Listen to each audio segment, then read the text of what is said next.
Développer la compétence numérique, c'est rendu maintenant, mais ça fait justement partie d'une compétence essentielle de base. Je crois que c'est bien, c'est à sa place là, parce que maintenant, on sait lire, on sait écrire, on doit aussi savoir utiliser l'informatique pour être capable de communiquer efficacement dans la société.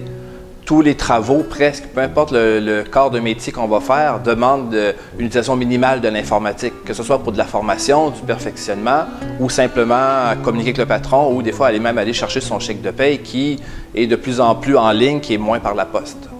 Une autre application de l'usage des technologies informatiques pour le citoyen est dans les rapports qu'on a avec le gouvernement. De plus en plus, on se retrouve avec des formulaires qui sont sur Internet. C'est centralisé sur Internet. On appelle parfois dans les bureaux du gouvernement. On se met en attente au téléphone et pendant l'attente, le message nous dit de contacter le site Internet. On attend 15, 20, 30 minutes, on se tente, on raccroche et on va sur Internet. On communique beaucoup plus rapidement. Donc là aussi, l'usage des technologies est très important pour ça. Il y a même aussi beaucoup de services gouvernementaux comme des missions de certains chèques qui se font aussi. Il faut être inscrit pour des services en ligne.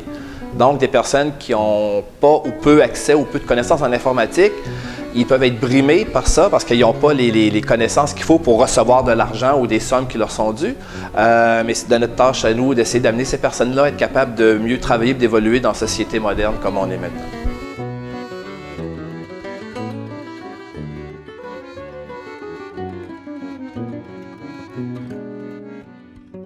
On peut dire que l'utilisation éthique de l'informatique est pas problématique, mais quand même demande justement un bon suivi, un bon enseignement, parce que s'il est facile de pirater beaucoup de logiciels, de films, de photographies, puis la majorité du monde qui le font sans mauvaise intention. C'est sur Internet, c'est gratuit, on pense que c'est là et c'est normal, on a juste qu'à se servir.